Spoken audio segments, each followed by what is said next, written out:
ये आपके पास क्वेश्चन है, ठीक है। इस क्वेश्चन को सॉल्व करना है, ये भी बहुत इंपॉर्टेंट क्वेश्चन है। इस तरह का क्वेश्चन इंपॉर्टेंट है, ठीक है ना, क्योंकि देखिए थोड़ा सा इसमें दिमाग लगाना है, एकदम इजी क्वेश्चन तो देगा नहीं, ठीक है।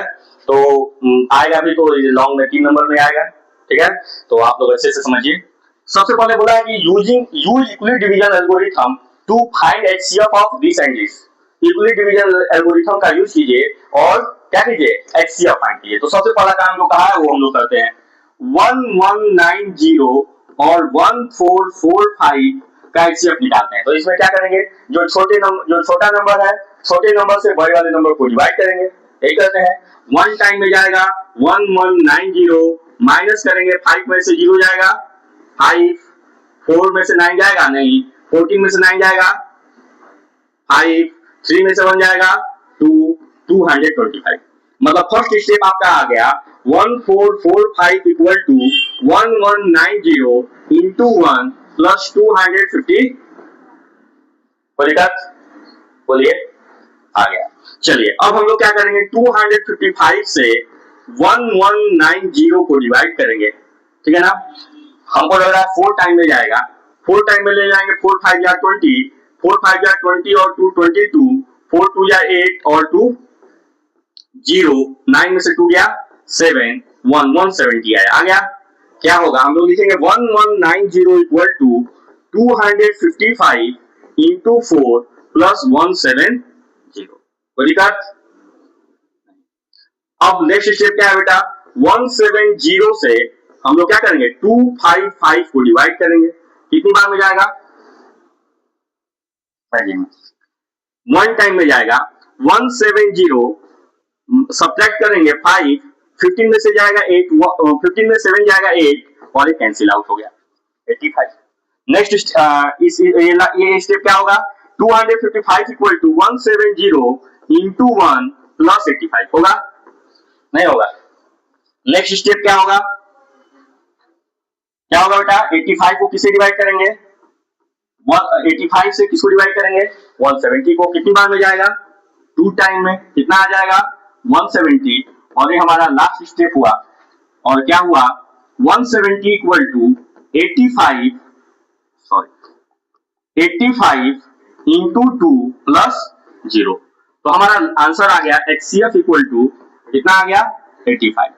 तो यूक्लिड डिवीजन एल्गोरिथम से हम लोगों ने एचसीएफ फाइंड कर लिया। यहां तक तो कोई डाउट आप लोगों को नहीं होगा। अब इसके बाद जो स्टेप करना है वो क्या बोला कि express the HCF in the form of इतना। जो एचसीएफ है उसको इस फॉर्म में रिप्रेजेंट करना है, यही ना। तो एचसीएफ हमारा क्या आया, 85। अब जो एचसीएफ आया उसको हमें टारगेट करना है। एचसीएफ को हमने टारगेट कर दिया, हमारा एचसीएफ है 85। 85 को हम लोगों ने क्या किया, टारगेट किया। यहां से नहीं, यहां से एक स्टेप छोड़कर, लास्ट स्टेप को छोड़कर यहां से आना। अब यहां से जब 85 की वैल्यू आप लोग निकालोगे तो ये आएगा 255 माइनस 170 इंटू 1, यही आएगा ना। जैसे आता जाता है वैल्यू वैसे पुट करते जाइए। तो क्या हो जाएगा, 255 माइनस 170 इंटू, कोई डाउट नहीं। अब जो है नेक्स्ट स्टेप पे आइए। अब जस्ट इसके बाद स्टेप पे आएंगे और हम लोग का टारगेट क्या रहेगा, रिमाइंडर ही हमारा टारगेट रहेगा। क्या रिमाइंडर, ठीक है ना। रिमाइंडर हमारा क्या है, 170। मतलब 170 को हम लोग क्या लिख सकते हैं, यहाँ पर लिख सकते हैं क्या, 1190 माइनस 255 इंटू 4 लिख सकते हैं, नहीं लिख सकते हैं, लिख सकते हैं। तो किसके प्लेस पे लिख सकते हैं हम लोग, 170 के प्लेस पे लिख सकते हैं ना। बाकी सब एज इट इज रहेगा, ठीक है। 85 इक्वल टू क्या हो जाएगा, 255 माइनस 170 के प्लेस पे क्या पुट करना है, बोलो, 1190 माइनस 255 इंटू 4, यही ना पुट करना है। और उसके बाद क्या है, इंटू 1 है, इंटू 1 पुट कर दिया। ये 170 के प्लेस पे इतना पुट किया, इंटू 1 है, इंटू 1 लिख दिया। जरूरी नहीं है कि किसी हर क्वेश्चन में 1 ही रहेगा, हो सकता है किसी क्वेश्चन में 4 रहे, किसी क्वेश्चन में 3 रहे, कुछ और रहे। बात समझ आ रहा है ना, इसलिए हम 1 लिखते चल रहे हैं। ये आप लोग कुछ भी रहेगा तो आप लोग लिखते चलिएगा। ओके, पहले इस स्टेप को सॉल्व करते हैं। 85 इक्वल टू 255, ठीक है ना। ये मल्टीप्लाई करेंगे 1 से बेटा तो वही आएगा। ये माइनस है, माइनस 1190 और ये माइनस प्लस क्या हो जाएगा, 255 इंटू 4। अब वही बात, यहाँ पर कितना 55 है, 1 है, यहाँ कितना 55 है, 4 है, 4 और 1 5, ठीक है ना। तो 85 इक्वल टू हो जाएगा कितना 255 इंटू 5 माइनस 1190 हो गया।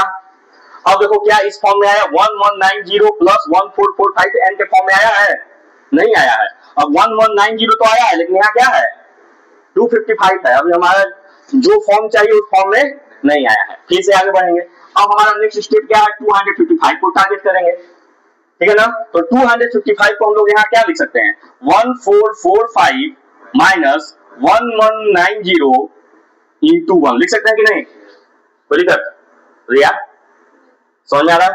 चलो तो हम लोग 85 इक्वल टू किसके प्लेस पे 255 के प्लेस पे लिखे 1445 माइनस 1190, ठीक है ना, क्लियर है, इंटू 1 और ये 255 के प्लेस पर लिखा है ना, उसके बाद में क्या है इंटू 5 है, तो इंटू 5 माइनस 1190 वो लिखा। चलिए आगे बढ़े, ये हो जाएगा 85 इक्वल टू 1445 इंटू 5 मल्टीप्लाई कर दिए, ये 5 से मल्टीप्लाई करेंगे तो 1445 इंटू 5 होगा माइनस 1190 इसको मल्टीप्लाई करेंगे तो क्या हो जाएगा 5 हो गया 5 माइनस 1190। अब देखिए माइनस माइनस प्लस होगा तो ये 5 1190 है और यहाँ कुछ नहीं है तो 1190 है, 5 और 1 प्लस करेंगे कितना हो जाएगा 6 हो जाएगा। कितना हो गया 1445 इंटू 5 माइनस 1190 इंटू 6 होगा। क्यों प्लस होगा बेटा, साइन कैसे चेंज हो जाएगा जरा बता दो, साइन कैसे चेंज हो जाएगा, साइन नहीं ना चेंज होगा, साइन को हम लोग छेड़छाड़ नहीं कर सकते, ठीक है ना। अब हमको इसको ये प्लस में चाहिए, किसमें चाहिए, यहाँ पर हम अपने से छेड़छाड़ नहीं कर सकते हैं, जिस फॉर्म में आंसर चाहिए उस फॉर्म में हम इसको कन्वर्ट कर सकते हैं, ठीक है ना। अब ये हो गया 85 इक्वल टू 1445 इंटू 5, ठीक, और यहाँ प्लस था तो हमें यहाँ प्लस चाहिए तो प्लस जब यहाँ करेंगे तो ये माइनस को कहीं ना कहीं ले लेंगे तो ये तो 1190 रहेगा और ये माइनस को यहाँ लेंगे तो ये क्या हो जाएगा इंटू माइनस नहीं। अब जो है हम कंपेयर करेंगे कि HCF किस फॉर्म में था, HCF को किस फॉर्म में रिप्रेजेंट करने के लिए बोला था 1190 into m into plus 1445 into n, इसी फॉर्म में बोला गया था। अब जरा देखो n के प्लेस पर यहाँ क्या है और m के प्लेस पर क्या है, तो n इक्वल टू क्या हो जाएगा 5 और m इक्वल टू क्या हो जाएगा -6, ये आपका क्या हो गया आंसर, n की वैल्यू 5 और m की वैल्यू -6। समझ में आया, नहीं आया, अभी भी नहीं आया, आ गया। तो इस तरह का एक दो क्वेश्चन जो भी बुक में दिया हुआ है दोनों लोग के उसको सॉल्व करिए और जो √2 √3 √5 मैंने सब बोला था वो भी सॉल्व कीजिए। क्लियर है, कोई डाउट। फिर आगे जो है कल जो इंपॉर्टेंट क्वेश्चन होगा, क्योंकि देखो ये और सारे क्वेश्चन तो करा चुके हैं, रिया यही 2 चैप्टर नहीं पढ़ी हो तुम, पॉलिनोमियल पढ़ी थी नहीं ना, तो इसके 2 इंपॉर्टेंट क्वेश्चन कराएंगे, फिर उसके बाद जो है आप लोग रिवीजन करते रहिए, लेकिन खूब प्रैक्टिस कीजिए। एग्जाम में कहां से क्वेश्चन आएगा कोई ठीक